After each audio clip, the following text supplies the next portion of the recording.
What's up, YouTube? This is your girl Megan coming at you guys once again with another video. Welcome back to my channel for all of my returning subscribers. But if this is your first time joining me on today, go ahead, hit that subscribe button because you know you want to. Also, make sure you hit that notification bell, y'all, so that way y'all know whenever I come and upload a post. So today I wanted to, well, first of all, happy Valentine's Day, okay? I hope y'all got lots of love. If you got a boo, hope you get some cutty tonight. If you don't have no boo, I hope you eat and drink your weight in chocolate and wine, okay? Because I know I will be. But I came across a story this morning that really disturbed me. And in this situation, a 24-year-old mother by the name of Nakira Griner was actually apprehended by authorities after she killed and dismembered her 23-month-old child. Okay, yes, you heard that right. Killed and dismembered. As in like killed and then cut the fuck up to pieces. A baby. Her baby. And given the fact that, I'm just a regular human being, right? Obviously, I found this to be disturbing. But also, given that I'm a mother to a small child myself, it just really touched a very uncomfortable place in my spirit that actually prompted me to do some research. I had to get real thorough because first of all, homegirl initially told authorities that she was walking down the street because she actually has two children. She has like a newborn baby and then the toddler. So she told authorities that she was walking down the street, minding her business, and some random assailant came and beat her up, snatched her toddler, and ran off into the night, right? So she reported it as a kidnapping originally. Then come to find out, after detectives started really questioning her and her story began to change, they eventually started snooping around, doing some more, just looking into things a little bit more, and discovered that she had actually burned, and then chopped her baby up and found his decaying remains in like her backyard inside of a purse. Y'all, it's crazy. Let me read this story online for you real quick. Griner is sitting in a Cumberland County jail cell on charges that she killed her 23-month-old child. Daniel Griner Jr., that's the boy's name, then claimed he had been abducted. Police found burned and dismembered remains buried under a shed at the Griner's Bridgetown home early Saturday morning. She's charged with first-degree murder, endangering the welfare of a child, desecration of human remains, and tampering with evidence. Based on a review of court records, this arrest makes Griner's first encounter with the criminal justice system. Originally from Vineland, Nakira James married her husband in 2017. They had dated since 2013, according to another Facebook entry. Daniel Griner Sr. is a registered nurse, according to friends who described him as a hard worker and devoted father. A co-worker launched a GoFundMe campaign to help him make ends meet. As support for that fundraiser has grown, the goal has increased from $2,500 to $7,500. More than $5,600 has been collected as of Tuesday afternoon. And yeah, so, people are going on to describe the father. Now, in a series of 911 attacks, Griner can be heard hysterically reporting that she was attacked Friday night. She told police she was walking to a store with her infant child strapped to her chest and Daniel in a stroller when someone knocked her to the ground and fled with Daniel and the stroller. Her alleged attacker didn't demand any money and didn't take a $5,000 ring that she was wearing, Griner told police.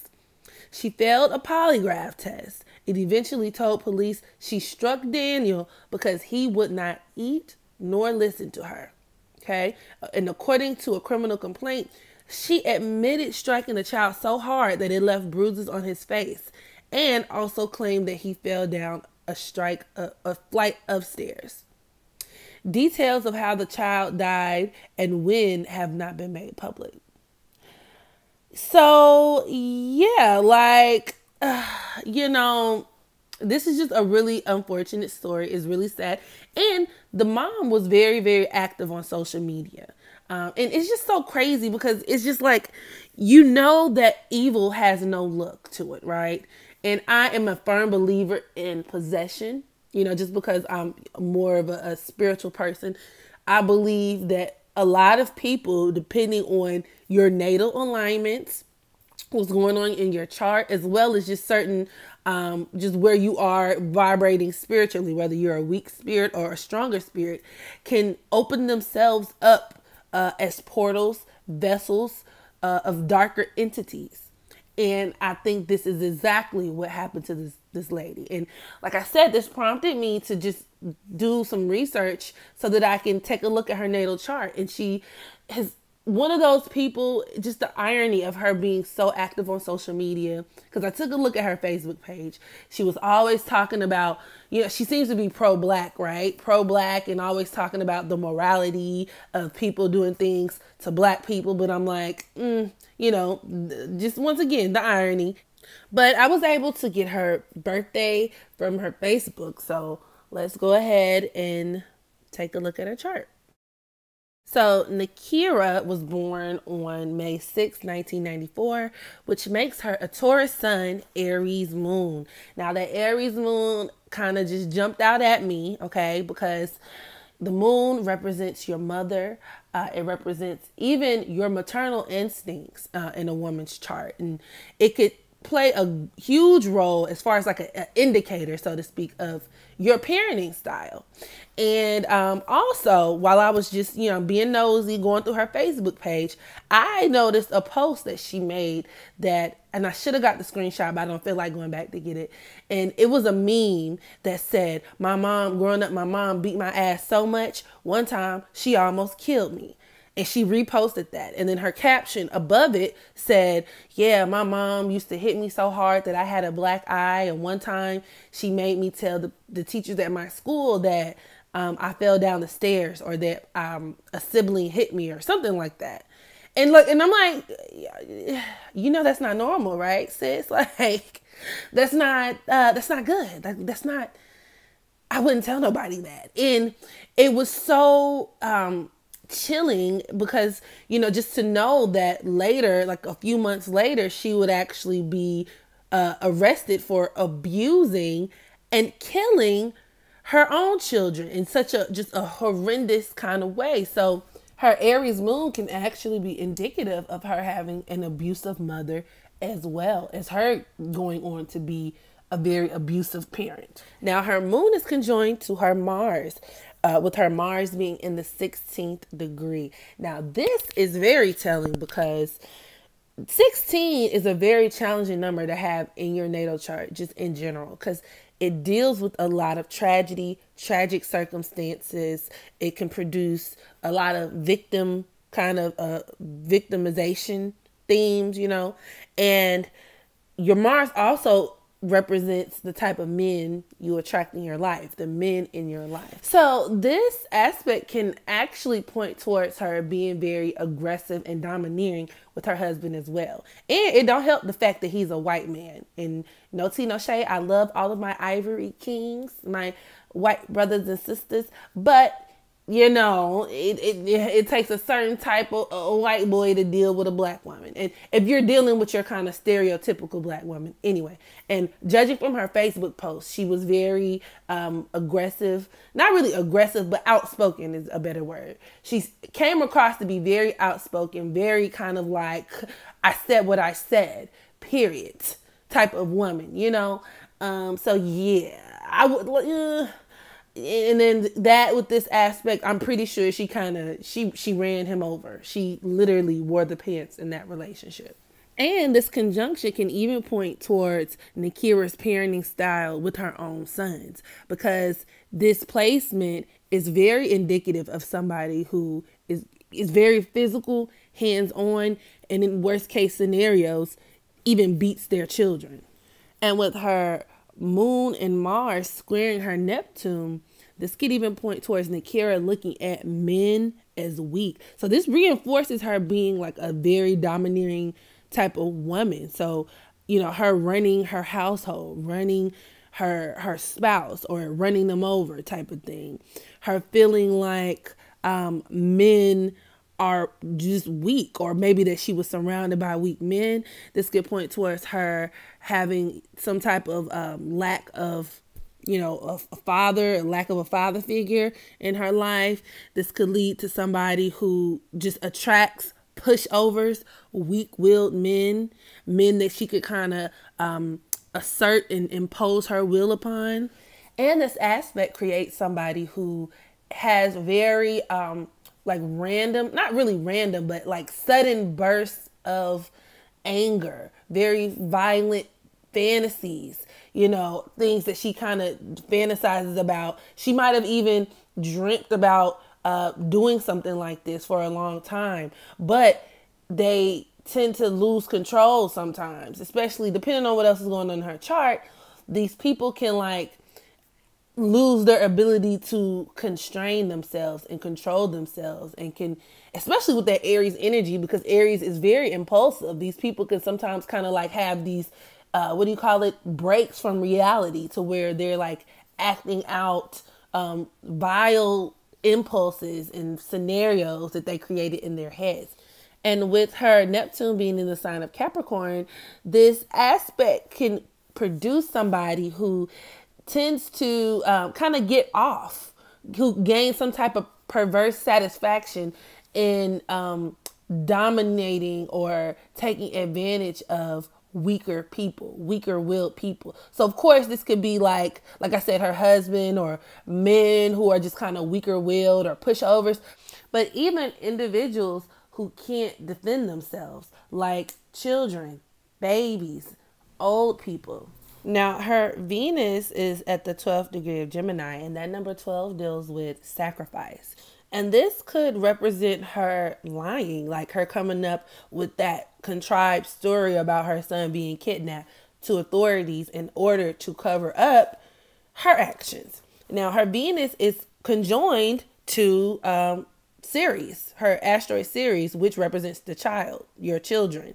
So yeah, that could be her lying, coming up just with like that fake ass story. But then also it's her Venus in her Ceres is squaring her Saturn in Pisces. So this could point towards her even having a case of postpartum depression or some type of mental illness going on during the time that she killed her child.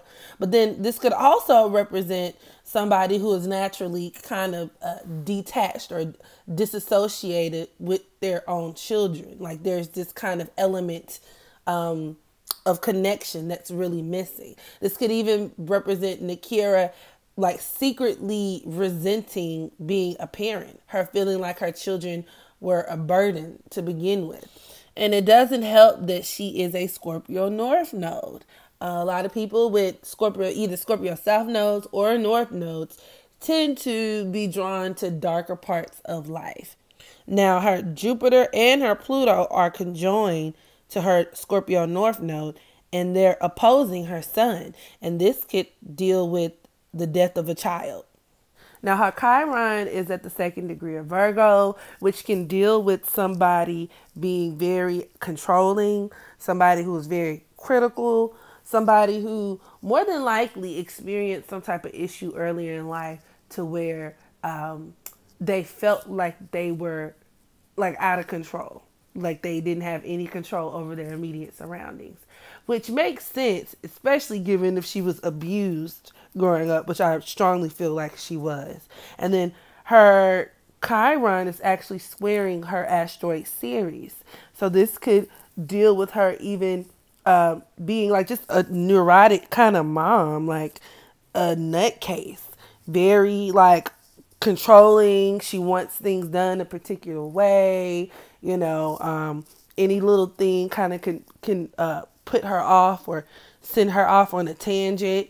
And I just think it's very interesting that she claimed she hit her son because he would not eat. And so this could be even like mundane tasks, mundane little everyday things that like sets her off into a tailspin. Because Virgo is the natural ruler of the 6th house, which governs just routine, everyday routines. You know what I'm saying? And with her moon in Mars in the sign of Aries, this could explain why she actually took to the nature of like disposing the baby's body, you know, via fire and cutting him up. Aries is the sign of weaponry. It's the sign of sharp shit like knives and even fire. So, you know, there's that. And then to touch on the point that I made earlier in regards to demonic possession, a lot of times people who have very prominent Scorpio energy, which she has her, once again, North Node, as well as her Pluto and Jupiter in Scorpio. At a very low vibrational level, Scorpio energy can be susceptible to demonic infiltration. And that's because it sits in the Astro belt. And in astrology, that area has lots of demonic activity, and people, especially if their other natal alignments kind of correlate with this energy signature, they can be perfect hosts for demonic possession and all kinds of lower vibrational, just dark entities, so to speak. And I pulled a card that best represented Nakira's current mind state. And I got Ten of Swords reverse. And this can deal with somebody who is having a hard time accepting their actions, somebody who's having a hard time accepting the consequences of something terrible, because, you know, typically Ten of Swords usually deals with like a very strong culmination of events. I mean, because as you can see, it's the dead man with the 10 swords in his back. So this could be the suffering of yourself, the suffering of others, of someone else. So in the Nakira situation, this could absolutely be her kind of having a hard time dealing with what she's done. And it could also signify her dealing with a lot of obsessive thoughts, a lot of demons from the past, which, as you could tell by just her natal chart in general, she does have a history of abuse and just a host of other mental kind of demons, so to speak, that she's definitely been wrestling with. So I thought this was interesting. So yeah, for personal readings, y'all make sure you hit me up at astrowerld@gmail.com. And also feel free, I mean, donations are not required by any means, but if you feel compelled to send to your girl, then, you know, I'm here to receive. All of my Cash App info is in the description box below. And as always, make sure you guys practice unconditional self-love so that you can love others. Happy Valentine's Day. And until next time, I holla.